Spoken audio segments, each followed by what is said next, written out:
বলেনি। হ্যাঁ,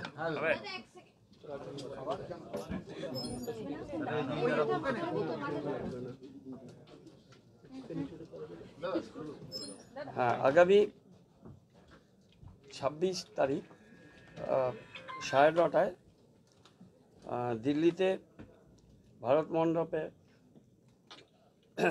একটা national conference of mayor and chairpersons of all the local bodies, তার রিপ্রেজেন্টেটিভ ক্যারেক্টারে আরবান 16th ফাইন্যান্স কমিশন নতুন যেটা তৈরি হয়েছে, সেই 16th ফাইন্যান্স কমিশনে strengthening of urban local government, তার উপরে ওয়ার্কশপ, সেমিনার, হোয়াটএভার সেটা হবে। এবং ওয়েস্ট বেঙ্গল গভর্নমেন্ট থেকে আমাদের 3 জনকে সেটাতে পাঠাচ্ছে। মেয়র হিসাবে গৌতম দেব, আমি যাচ্ছি। দিলীপ যাদব আমাদের চেয়ারম্যান উত্তরপাড়া কতরপুর মিউনিসিপ্যালিটি, আর অদিতি রায় চৌধুরী মিত্র চেয়ারপারসন, অদিতি রায় চৌধুরী মিত্র চেয়ারপারসন বসিরহাট মিউনিসিপ্যালিটি, 1 জন চেয়ারপারসন আর মেয়র, 3 জন আমরা যাব 26 তারিখে ওই প্রোগ্রামটা দিল্লিতে ন্যাশনাল কনফারেন্স আছে, সেটাই আপনাদের জানানোর জন্য। এখানে আপনাদের রোলটা কি থাকবে? ওখানে তো অনেক বিষয় আলোচনা হবে, এক্সপার্টের আলোচনা হবে। চেয়ারপারসন অলরেডি অ্যাপয়েন্টেড হয়েছে, নীতি আয়োগের ছিলেন ভদ্রলোক, উনি বলবেন নানান কিনোট, বিভিন্ন সাবজেক্ট। নতুন 15 ফাইন্যান্স শেষ হয়ে 16 ফাইন্যান্স শুরু হবে, সেই 16 ফাইন্যান্সের বিষয়গুলো নিয়ে অনেক ডিসকাশন হবে। আমাদেরও অবজারভেশন আমরা যতটুকু বলা যায় বলার চেষ্টা করব।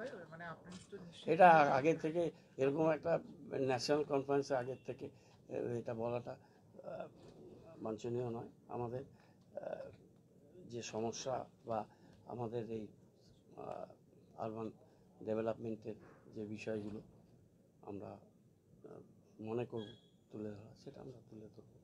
আমাদের পুরসভা লাস্ট কত ফিনান্স কমিশনের টাকা পেয়ে গেছে? পুরো 15 ফাইন্যান্স চলছে, 15 ফাইন্যান্স চলছে, 16 ফাইন্যান্স আসবে।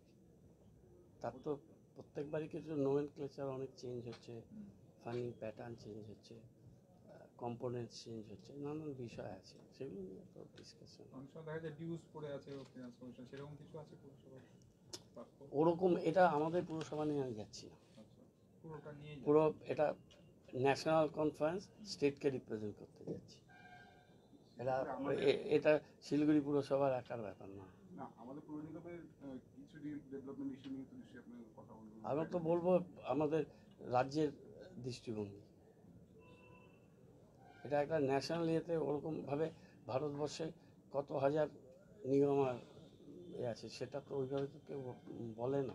রাজ্যের একমাত্র মেয়র হিসেবে আপনি সেই জন্যই না, রাজ্যের একমাত্র মেয়র হিসাবে যাওয়া মানে হচ্ছে রাজ্যকে রিপ্রেজেন্ট করা না, সেটা কনসেপ্ট নোট নিয়ে আমি তো যাব। রাজ্যের মেন ইস্যুগুলো বা পুরসভার এটা আমাদের গভর্নমেন্টের দৃষ্টিভঙ্গি বলবো, এর থেকে বেশি কিছু বলার বিষয় নেই এখন এখানে। ঠিক আছে।